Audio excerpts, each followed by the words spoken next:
ओम नमः शिवाय। हर हर महादेव।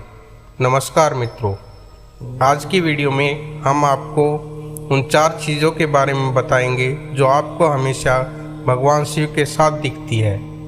भगवान शिव का ध्यान करने मात्र से मन में जो एक छवि उभरती है वो एक वैरागी पुरुष की होती है। इनके एक हाथ में त्रिशूल, दूसरे हाथ में डमरू, गले में सर्पमाला, सिर पर त्रिपुंड चंदन लगा हुआ होता है। आप दुनिया में कहीं भी जाइए, आपको शिवालय में शिव के साथ ये 4 चीज़ें जरूर दिखेगी। क्या ये चीज़ें शिव के साथ ही प्रकट हुए थे या अलग अलग घटनाओं के साथ ये शिव से जुड़ते गए, यही हम आपको इस वीडियो में बताएंगे। सबसे पहले हम आपको शिव जी के त्रिशूल के बारे में बताते हैं। भगवान शिव सर्वश्रेष्ठ सभी प्रकार के अस्त्र और शस्त्रों के ज्ञाता है, लेकिन पौराणिक कथाओं में इनके 2 प्रमुख अस्त्रों का जिक्र होता है, एक धनुष और दूसरा त्रिशूल। भगवान शिव के धनुष के बारे में तो यह कथा है कि इसका आविष्कार स्वयं शिव जी ने ही किया था, लेकिन त्रिशूल कैसे इनके पास आया, इस विषय में कोई भी कथा नहीं है। माना जाता है कि सृष्टि के आरंभ में ब्रह्मनाद से जब शिव प्रकट हुए तो साथ ही रज, तम और सत्य, यह तीनों गुण भी प्रकट हुए। यही तीनों गुण शिव जी के 3 शूल यानी त्रिशूल बने। इनके बीच सामंजस्य बनाए बगैर सृष्टि का संचालन कठिन था, इसलिए शिव ने त्रिशूल रूप में इन तीनों गुणों को अपने हाथों में धारण किया। दूसरा, आपने देखा होगा कि शिव भगवान के हाथ में एक डमरू रहता है।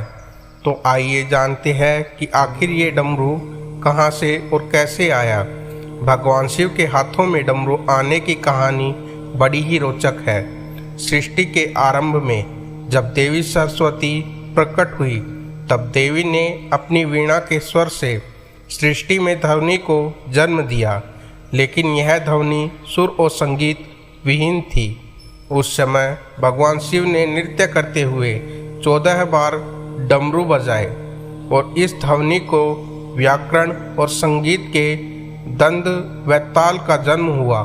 कहते हैं कि डमरू ब्रह्मा का स्वरूप है जो दूर से विस्तृत नजर आता है, लेकिन जैसे जैसे ब्रह्मा के करीब पहुँचते हैं वह संकुचित हो दूसरे सिरे से मिल जाता है, फिर विशालता की ओर बढ़ता है। सृष्टि में संतुलन के लिए इसे भी भगवान शिव अपने साथ लेकर प्रकट होते हैं। शिव के गले में विषधर नाग, जो कि आपने देखा होगा कि भगवान शिव के गले में एक नाग रहता है।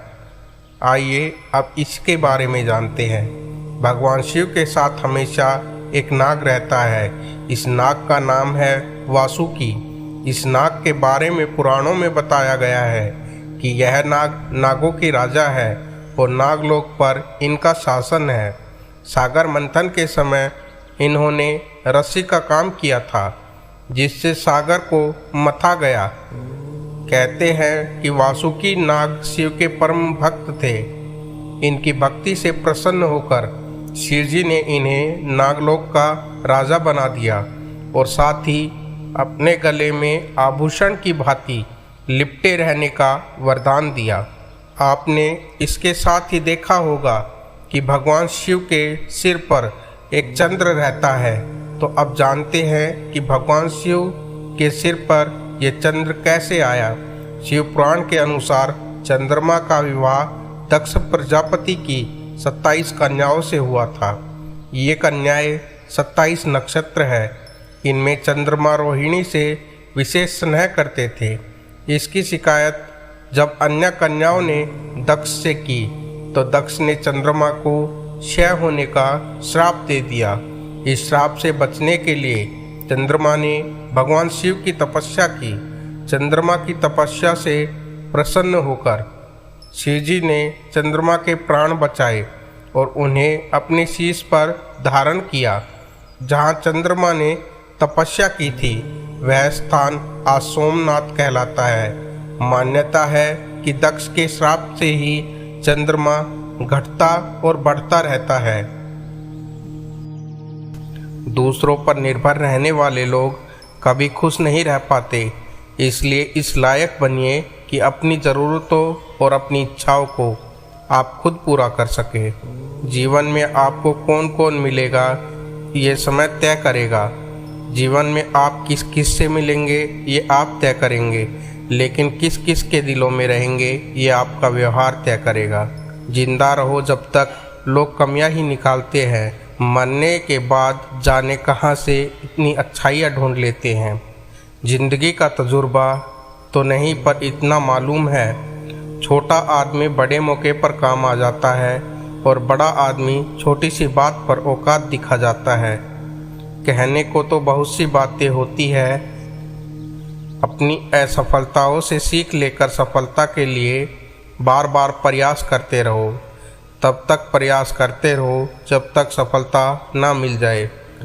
हो सकता है हर प्रयास पर आपको सफलता ना मिले, लेकिन याद रखना हर सफलता के पीछे आपके द्वारा किए गए प्रयास ही होते हैं। चैन से जीने के लिए 4 रोटी और 2 कपड़े काफ़ी है, पर बेचैनी से जीने के लिए 4 गाड़ियाँ और 2 बंगले भी कम होते हैं।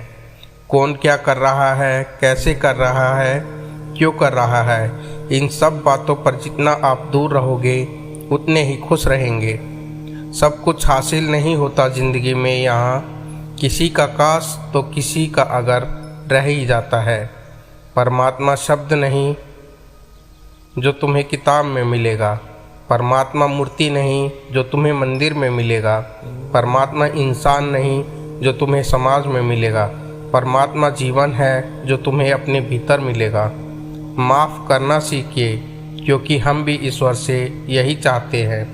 कुएं में उतरने वाली बाल्टी यदि झुकती है तो भरकर बाहर आती है। जीवन का भी यही गणित है, जो झुकता है वही प्राप्त करता है। समय, सेहत और संबंध, ये 3 कभी कीमत का लेवल लगाकर नहीं आते, पर जब वो खो जाते हैं तो उनकी सही कीमत का एहसास हो जाता है। कोई गुनाह किसी वजह से न करना, क्योंकि वजह ख़त्म हो जाएगी, गुनाह नहीं। और कोई नेकी किसी तकलीफ़ के डर से मत छोड़ना, क्योंकि तकलीफ़ तो मिट जाएगी पर नेकी नहीं। मनुष्य यदि स्वयं को पहचान जाए तो उससे बड़ा कोई ज्ञान नहीं। जीवन में किसी को प्रेम देना सबसे बड़ा उपहार होता है, तथा किसी से पाना सबसे बड़ा सम्मान होता है। मानव कितने भी प्रयत्न कर ले, अंधेरे में छाया, बुढ़ापे में काया और अंत समय में माया किसी का साथ नहीं देती। इत्र से कपड़े को महकाना कोई बड़ी बात नहीं, मज़ा तो तब है जब खुशबू आपके किरदार से आए। प्रेम से रहो दोस्तों, जरा सी बात पर रूठा नहीं करते। पत्ते वही सुंदर दिखते हैं जो शाखा से टूटा नहीं करते।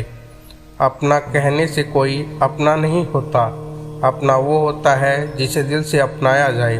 दूसरों पर भरोसा करना अच्छी बात है, पर कभी कभी भरोसा करने में हमें सावधानी भी रखनी चाहिए, क्योंकि कई बार हमें हमारे खुद के दांत ही हमारी जीभ काट देते हैं। जिस प्रकार प्रकृति में समय समय पर बदलाव आता है, उसी प्रकार मनुष्य के जीवन में सुख और दुख, आशा और निराशा, सफलता और असफलता आते जाते रहते हैं। कोई भी मनुष्य जन्म से महान नहीं होता, महान बनने के लिए महान कर्म करने पड़ते हैं। हर मनुष्य को अपने ईश्वर पर अटूट विश्वास और आस्था होनी चाहिए, क्योंकि अर्जुन ने भी युद्ध भूमि में जाने से पहले भगवान श्री कृष्ण को ही चुना था। मनुष्य को इस बात का घमंड नहीं होना चाहिए कि उसे जीवन में किसी की भी आवश्यकता नहीं पड़ेगी, और इस बात की गलतफहमी में कभी नहीं रहना चाहिए कि उसकी ज़रूरत सबको पड़ेगी। किसी इंसान से बोलने का हक छीना जा सकता है, लेकिन खामोश होने का नहीं। आसान नहीं है सुकून से ज़िंदगी जीना, क्योंकि अपनों को भी खटकने लगते हैं जब हम अपने लिए जीने लगते हैं। बेहतरीन नज़र है वो जो खुद को परख सके, क्योंकि नींद तो रोज़ खुलती है मगर आंखें कभी कभी खुलती है। भोजन हो या मोहब्बत हो, अगर किसी को ज़्यादा दे दो तो वो अधूरा छोड़कर चला जाता है। अपने कर्मों पर विश्वास रखो और महादेव पर आस्था रखो। मुसीबत चाहे जैसी हो, निकलने का रास्ता वो ज़रूर देगा। ना फिसलो इस उम्मीद में कि कोई उठा लेगा। देखेगा जब मुसीबत में तो हर कोई मज़ा लेगा। तन और मन दोनों से ताकतवर बनिए, क्योंकि कमज़ोर लोगों को ये दुनिया बहुत सताती है।